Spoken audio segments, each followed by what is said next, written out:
Okay, today we're going to kind of continue talking about prospecting and how to kind of increase what we're doing to reach as many people as possible. One of the main things that we talk about is the 5542 prospecting. It's kind of one way to start getting in front of more people to kind of build our base. And as I mentioned, before, really our main job as business owners, right? And getting your real estate license is you starting your own business, and having a real estate career is you owning a business. Is that you need to get yourself in front of as many customers as possible, right? And we need to create customers for our business, and that's kind of what prospecting is all. One of the things that I think holds people back from prospecting is that we always feel like we're interrupting, right? And again, that is part of our job, right? We need to interrupt people. We need to interrupt their day, what they're doing. And we do that by, picking up the phone, right? By getting them on the phone and being able to talk to them and say something. By walking in the door, right? Many people, what we used to call kind of like street brokers, people who'll be walking around the neighborhoods, they talk to everyone they came across, the doormen, the supers, all of that stuff, right? And it's like a face-to-face kind of way to walk in the door and talk to someone. Again, sending an email, right? That's to click on it and open it. Same thing with a text message, right? Which even these days, still feels a little intrusive sometimes, right? When you're texting someone. Again, messaging on LinkedIn, another way that you can do it, and posting on social media, right? Facebook, Instagram, kind of TikTok, wherever it is. So, you kind of have to get over that. And there are really three reasons that people don't do it, right? The first is procrastination, right? We're all probably guilty of this. We could either prospect or we could watch TV. We could either prospect or we could go to the gym. We could either prospect or, whatever it is, right? There are always other things that we can do. And that's why it's so important to kind of focus on figuring out a routine and the time that works best for you, and to make sure that we're kind of getting over that procrastination, right? The second is perfectionism, right? People think, hey, I'm new at this. Hey, I don't know how to say it. I want to say it right. This often kind of manifests itself most frequently with newer agents who don't want to do cold calls, don't want to text, don't want to send emails because they don't think they're doing it right, right? And the biggest thing that you have to get over is that we'll never be perfect, right? None of us will ever be perfect. It is more important to actually do it than to kind of strive for this perfection. The last one is kind of analysis paralysis, right? Call reluctance. Who should I call? What should I call on, right? Whatever that is, right? And the solution to all these things is to just do it, right? It's a very, very simple thing to do. All you have to do is just start doing it, right? And once you start doing it, it gets easier and easier and easier, right? I remember when the old firm was acquired by Weichert, and they were kind of telling us, oh, you should be doing cold calling, you should be neighborhood calling, all this stuff. I'd never done it before, and I was like, no, I'm not going to do this, right? And I didn't, and then I was pushed at the time by Karen. Karen and I were started doing it together, and we actually started getting results out of it, right? And the more you do it, and the more results that you get out of it, the easier that it gets, right? Because again, this is really how people make a lot of their business, right? And by just getting over it, you're going to be kind of pushing yourself forward. Again, kind of in that same vein, right? People who prospect more get luckier, right? And it's this kind of fallacy, right? And it's not really that they're luckier; it's that it's a numbers game, right? Again, the daily imperative for every salesperson is to keep your pipeline full of qualified prospects, right? So let's talk about your pipeline. Like, let's talk about who you have that you're going to be working with, right? It's important for us in sales, and especially in real estate, to have a bunch of people that you're going to be working with on a daily basis, right? And I say, to be kind of a fully active agent, there should be about 5 people that you're taking out, either weekly or every other week, right? There should be 5 people that you're actively taking out regularly. So if you only have 4, you got to work on getting that 5th one. If you have none, then you really have to work on getting as many people. And top salespeople, both at our company and across the kind of country, spend about 80% of their time prospecting, right? And again, as a new agent, it's probably more like 90% of your time, because you need to create business for yourself. What I can also say is the more of this that you do at the beginning of your career, and the more of it you do as kind of a newer agent, the easier your life is going to be down the road, right? The prospecting that you're doing today is going to pay off, not only hopefully in a couple months, but also for years to come, right? Because this is establishing your network for referrals, right? Prospecting will create your business base that will then create referrals for you. And again, we can kind of compare our business to that of, a doctor or dentist or something like that, right? Another kind of another business where, again, the dentist who, works hard at the beginning and sees, 20 patients a week versus the one that sees 5, in 5 years, there's going to be a wait list to get into one, and the other one might not have enough business, right? It's kind of the same thing with us here in real estate. Okay, so this equation, right, is kind of how we look at performance, right?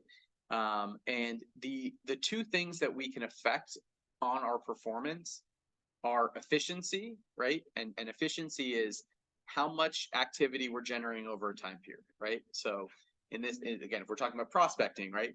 If you have an hour to prospect a day, let's say, right? Which again, I think is a minimum you should really be striving towards, right? How many calls are you able to generate or able to make over that 1 hour of time, right? So again, you might say, okay, I average about a call a minute, right? If I get someone, I get them on the phone, I can easily convert them, over and stuff like that. And that's your efficiency, right? How many actual calls can you get made and stuff like that? Effectiveness is the ratio between the activity that you're doing, in this case calls, and the outcome, right? So how effective are you, right? Maybe you you say I can do 100 calls in an hour, or let's say 60 calls in an hour, let's say 1 a minute, right? And for every 10 calls I make, I get one person that I talk to, right? That way we can see that with our efficiency and our effectiveness, our performance is basically, 6 calls per minute, right? Like, or 6 leads per hour that you're prospecting, right? Now, what we want to do is figure out how we can increase your efficiency and your effectiveness, right? And again, we don't have to work on both at the same time, but that is what we'll be able to do to actually increase your performance, right? So again, we want to be more efficient when we're doing this, and there are a couple ways of doing that. It's by using scripts, it's by sticking to a plan, it's by using a dialer and things like that. And we'll talk more about this. So okay. So when we're talking about prospecting, right, all we're really doing is we're opening up a dialogue with someone that we don't, right? Again, prospecting comes from the kind of the term of prospecting for gold, right? You have to sift through a lot of dirt to actually find a small fleck of gold, right? So when we're prospecting, we basically have one of 4 objectives, right? A is to set an appointment, and in our case, that's to potentially actually go and show them a property, right? For sale, for rent, for whatever that is. And that can be an objective if you're calling someone who's either reached out about a property or someone who is, potentially in the market to actually do something, right? The second is to gather information and qualify them, right? To find out, again, from maybe a call list of people that you pulled from Cole Realty, if these people are even interested in buying anything, right? Is it to see, do they own the property, right? Is it to see, do they rent, right? It's to kind of, again, to gather some information and qualify them to see where we're going to put them, right? Again, we can have a prospecting list, we call 10 people, none of them answer, the 11th person answers, right? You think you're calling owners of buildings, but actually this guy's a renter, right? Well, you having a conversation with him and finding them out is actually an objective of you calling them, right? Because you're kind of scrubbing that list of information that you have, and you're getting additional information on these people, right? So again, that might be someone who's renting, right? And then you can kind of pivot into, hey, have you thought about moving? Have you thought about buying? There are other things that you can do, right? So just because that person is not necessarily a seller, again, if that's what you thought your list was, it can still be a really good thing to get this information from, right? So you can close on a sale. Again, usually doesn't happen as often in our business because really what we're doing is we're kind of prospecting to get more people to work with, or you can build familiarity, right? Again, one of the things that our top agents do is that when they have a sale listing, when they have a rental, they will call people in the neighborhood, right? And, you know, they might be calling the neighbors of a house they have for sale. And the objective is not to get them to buy this house, right? It's not to close for the sale. It's to build familiarity with their brand so that this person, again, they might, you know, if we talk about the suburbs, they're seeing the sign outside, they're seeing people at the open house, they're now getting a call from the agent who says, hey, just want to let you know I'm selling your neighbor's house, why don't you come by, right? So what it's doing is having multiple points of contact to build familiarity with you as an agent, so that when that person sells, it's more likely they're going to want to use you, right? Because they already know who you are if they don't have an agent already. So they see you in action, exactly, right? So that's one of the best things about getting your name out there and building familiarity. Okay, so time management, right? Again, I don't know, did you have a chance to watch the time blocking video yet? I don't know. But okay, so watch that one, right? So time blocking will solve most of your issues, right? And again, the biggest issue that agents have are that they're either not focused and they don't do anything, or they you know, they don't take their time seriously. So for us, what and again, what Jeb Blount in the book calls the golden hours are from 10 to 12, right? You know, for us, it's more, I would say, from like 12 to 2, just because New York weirdly is like a little bit later of a time start for most people doing the prospecting. So again, those 2 hours, and again, this is part of the reason that we moved our meetings a little bit earlier. Those hours are when you should be blocking prospecting, right? Or at least, you know, again, as a new agent, you should both be doing this for 2 hours a day, or 1 hour once you're actually going, right? So that should be used for your prospecting, right? You don't do appointments, you don't do showings, there's no distractions, right? You go to a spot where you can just do these calls, right? And that's the hardest thing for most people, right? You need to take the time and just do it, right? Just go sit in a room by yourself and make these calls, right? This is not the time where you're creating a call list, right? That should already be done. You know, if you know, this is really, I tell people, don't even have your CRM open, right? Have a list, take notes, and then put it into the CRM afterwards, right? Again, what we say here is, you know, focus on one task at a time, right? Keep notes on the list, time block 30 minutes after it, right? So again, if you only have 2 hours, do an hour and a half of calls and then half an hour of updating your CRM. Put your phone on do not disturb, right? You're not going to get incoming calls. And turn off your email, right? You don't need it open. There's no reason to have it. We tend to think we can multitask, right? And multitasking is really doing nothing well at the same time. A bunch of things not well at the same time. I was gonna say that it's the whole time blocking is so underrated, and it's what it does, it kind of jumpstarts the day. You know, when you don't have it, kind of like things become much stagnant when you don't focus, jumpstart that point. That was like the hardest part of my success here. Block on that point. Yeah, and we all have other things going on, right? Like, you know, you have your family, you've got kids, you've got, you know, wife, other job, whatever it is, right? And it's difficult. So, and that's why, again, the most, for some people, it's coming in here, right? Peter comes in here and he calls from the office because he can't call from home. You know, it's an important thing to do, and to again, block off the time for yourself. So, okay, so if we're doing this, again, there are many ways of doing this, right? And the telephone tends to be the most effective until you get them in person, right? So what do you want to do, right? There's basically 5 things. You get their attention, you identify yourself, you tell them what you want, you bridge to a because, and then you ask for what you're looking for, right? And again, this is all based on Jeb Blount's book, Fanatical Prospecting, and I've kind of tweaked it, and we've come up with a script that I think works well for us in a certain circumstance, right? So here we go.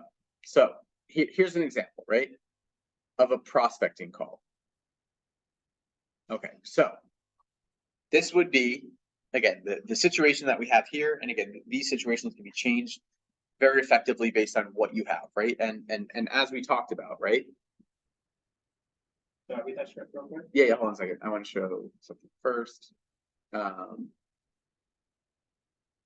Okay, So again, what we're saying is we want to get their attention, identify ourselves, tell them what we want, bridge to a because, again, which is helping them, and ask for what you want, right? So in this case, right? This is me calling, and this was an actual call I did, for a property that I sold, right? I had 24 guests over the first open house. This was in Brooklyn, and we ended up going for like 1.112 over the asking price, right? So, hi Joe, right? And I put together a list of people in the building. This is Jason with Weicker. To get to the point, right? Again, this is, you're interrupting their day. You want to get to it very quickly. I have 138 Broadway for sale, and we had 24 guests at the open house this weekend, and there are many buyers looking in your building. Would you be open for a quick meeting to value your home and learn about the benefits of selling off market, right? I'm in the neighborhood today at 5 and tomorrow at 12, what works for you, right? Cutting to the point, very simple, telling them what I'm looking for, right? I got their attention to get to the point, right? That's how I did it. I have 130 product for sale, right? I identify myself and tell them what I want. I have too many people buying, so I want to help. I want some info on their property. I want to tell them about, right, because I want to tell you about the benefits of selling off market. And what do I want? I want to meet with you today at 5 or tomorrow at 12, right? So in all of these, right, the biggest hurdle is that we're afraid of rejection, right?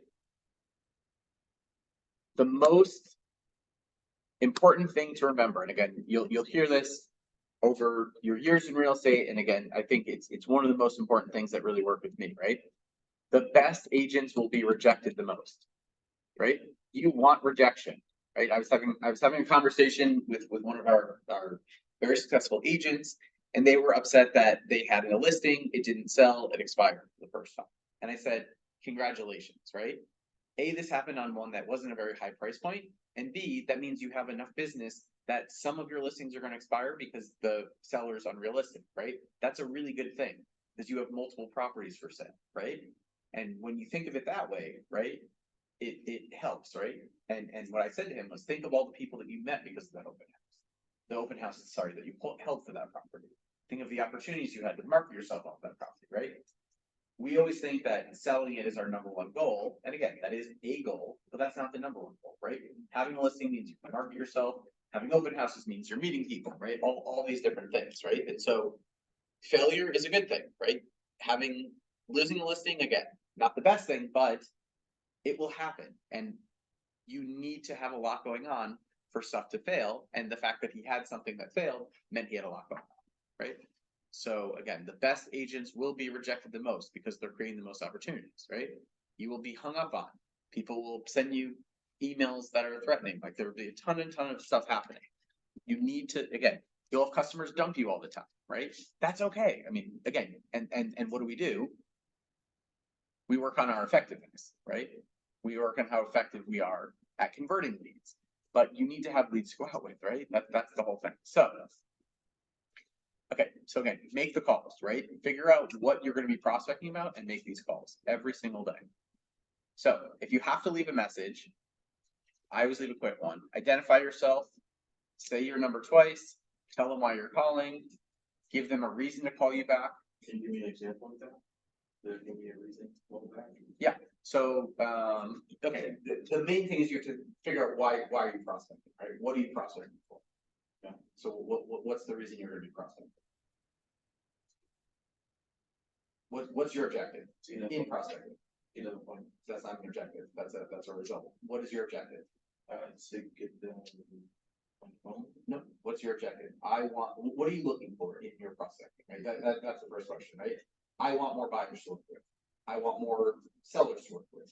I want more landlords to work with. I want more renters to work with. So you gotta pick one of those four. Those are basically the four, or, I want more commercial properties to work with them. Again, that's a little more difficult, but so what is going to be your objective? Buyers to work with. I want more buyers. Perfect. Okay. So now who are you going to target to find buyers, right? And I'm going to show you a perfect example of this in a second. This one's an email, but this works too, right? So, okay, so if you want more buyers to work with, right? Who are the most logical people to target? Renters, right? Because what's happening right now in the market. Price points is rising, rents. Rent's up like crazy. It's ridiculous, right? Rent is ridiculous, right? I had dinner last night with friends of ours. They live in the East Village. They have very low rent, and they said, "Oh, we were looking for something else," and they were going to add about, I think 30% to their budget. And what they saw that's on the market right now, everything was worse than what they have, right? In the same neighborhood, because rents have gone up crazy, right? They're like, we're going to stay where we are, so we'd be paying, $4,000 for something smaller than what we have right now, because they're in a 1-bedroom, they'd be in a studio. So to me, renters are right in this market, the best people to be going after. So that's a really, really great idea to go after. You want more buyers, and who are future buyers? Renters. So again, this is my next kind of couple months, what I think everyone should be focusing on. This is an email, and again, I'm using this in here as an email, which we'll get to in a second, but you can do the same thing for people in rental apartments, right? To prospect for them. And here's what I would say, right? Hi, Joe. I know you're busy, so I'll get to the point. In this rising rental market, everyone is concerned what they will pay when their lease ends. What if you could have a better apartment and know what the monthly payment was every year? You could be paying less and actually putting money into your pocket, not your landlord's. I'd love to share with you how buying this market could benefit you. Would you be able for, and again, in this case, this is because, would you want to talk? Would you be open for a discussion on how I can help you purchase, right? Something like that, right? And again, in this case, I'm using the same script because I think it works for anything. This is an email that I would send, locking your current rent for 30 years, right? Because that's what you can do by buying, right? Sure, taxes can go up, common charges can go up, utilities can go up, whatever. But the main chunk of what you're paying when you purchase every year is your mortgage, right? And when you sign a 30-year fixed lease, that's what you're paying every single year for the next 30 years. So what if you could lock in, and again, that's probably like 75% of most people's monthly payment. So what if you could, again, I say lock in your current rent for 30 years. So say if you have a client that's interested, is it a good time to buy? The answer is always yes. Okay. For most people, it's a good time to buy. For most people, it's a good time to buy. If someone bought with a very, very low interest rate over the last 2 to 3 years, it's probably not a good time to buy. But for everyone else, it's probably still a good time to buy, right? Again, why? There's a couple of reasons in that. And again, it really depends on the different markets. But one, rents are high, right? So if you look, and if you do, you can do the math with them very easily, right? If someone's paying basically $5,000 or more on rent, they're probably better off buying. Yeah. Again, probably like 90% of people who live in Manhattan are probably better off buying, and probably like 70% of people in Brooklyn are better off buying. Probably like, at this point, probably 70% of people in Queens. Queens actually has had the highest price increases in the neighborhoods over the last year of any borough of New York. Especially in Astoria. So Astoria, Ridgewood is actually the highest. Yeah, it's gone up like crazy. So, okay, let me go back. Okay. So again, you can prospect in person, right? It's all about building the relationship. Again, Oscar, I know you've been good at doing this, right? Are you going around your neighborhood or the neighborhood that you want to work in and just talking to people, right? Going in the deli, going in the dry cleaner, going in whatever, and just saying, hey, just want to let you know I'm working in real estate. In case you ever need anything, here's my card, and just talk to people, right? That's one of the best things you can do, because it's all about relationships, right? And again, if you talk to people and other people don't talk to people, you're more likely to get referrals. So I always say, be nice to everyone, so you never know where your deals are going to come from. Suzanne had a very good relationship with a hairdresser that she loved. That hairdresser over time started working with some celebrities. And because of the relationship that Suzanne had with that hairdresser, and think about this, especially celebrities, again, well, we've got a strike going on right now, but when it's not happening, they spend a lot of time in hair and makeup, right? On all these sets that they're working on and stuff like that. So Suzanne was friendly with this hairdresser who started working on a movie. And through this woman that she became friendly with just from doing her hair and from talking to her all the time, Suzanne sold to Richard Gere, right? And through Richard Gere, she then sold to I forgot what's her name, Erin Brockovich, what's her name? Julia Roberts, right? So to both of them. through a relationship that she had with a hairdresser. Yeah, that's true. And what it is some people care about the experience they're gonna have, so, you know, like you being somebody that you know, hanging out with. Totally. And all it is being in a good relationship with as many people as possible, right? That's the whole thing. You never know where your referrals are gonna come from. You never know how the people you talk to will affect your business on the road. And again, I always say, you know, you have to have a desire to befriend as many people as you can in this business, because that's how you're gonna kind of grow as well, right? And this kind of prospecting is a way to build that network of people that you like and that will refer you out, right? That's the whole thing, right? Because if you don't, you know, some people come into this business, you know, they have an amazing network, they don't have to do any prospecting. Other people come in, you know, again, you can see it, 'cause you start getting referrals from your cousin, your neighbor, your whatever, right? I always say this is a great way to build your business, right? By talking to as many people as possible, because not everyone has a trusted advisor and a real estate agent. And if you can be that, that's how you're gonna build your business. So. Okay, email prospecting, again, we're kind of going down the chain, right? In person is the best. You know, calls, texts, whatever, but emailing is a good way to do this, right? This is part of the prospecting platform, but what you want to do is, again, make sure it's going to be delivered, make sure it's going to be opened, and make sure it's going to convert, right?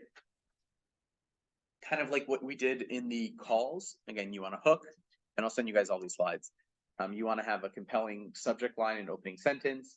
You want to relate, right? Relate that you get them and their problem, bridge, solve the problem, and ask, right? Give them the next steps. So again, that's where this came from, right? This is a great email to target rental buildings, right? Because it helps solve a pain point they have, right? Again, I can't tell you how many of my friends who are renting have complained this year about how insane their rental increases were.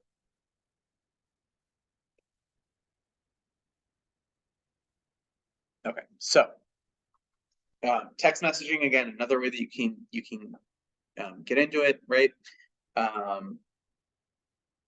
So what Jeb says in the book is texting is like a very and again, it depends on which generation we're talking about here, but for men, again, for some people, like, you know, millennials and down, it can be a little less of this, but like for, you know, baby boomers and stuff like that, it's kind of like an intimate way of communicating, right? Because it's like a very direct. So what he says is, again, know your audience. And whenever you're meeting someone, right, and if you connect with them, that's when you say, sounds good, I'll text you and we can get together, right? So then you get their phone number, you text them, hey, it's Joe, nice to meet you, whatever it is. And what he says is send a LinkedIn request after you meet with someone in person, because that's a really good way of professionally connecting with someone.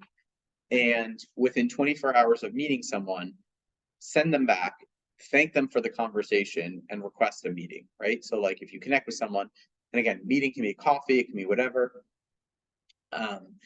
If you don't get a response, then you can call them, or you can send your phone number and email.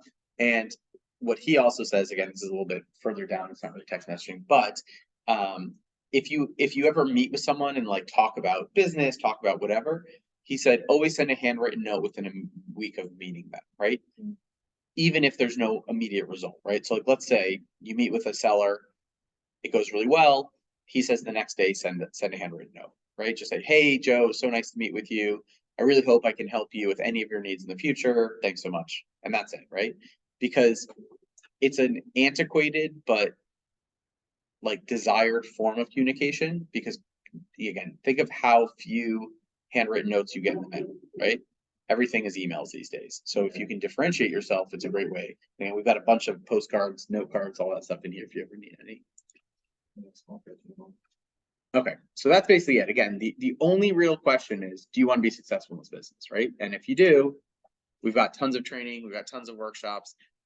You know, devote, again, ideally 2 hours a day, but even if it's an hour a day, to reaching out to new people. And that's one of the most important things you can do to kind of get your business started. So.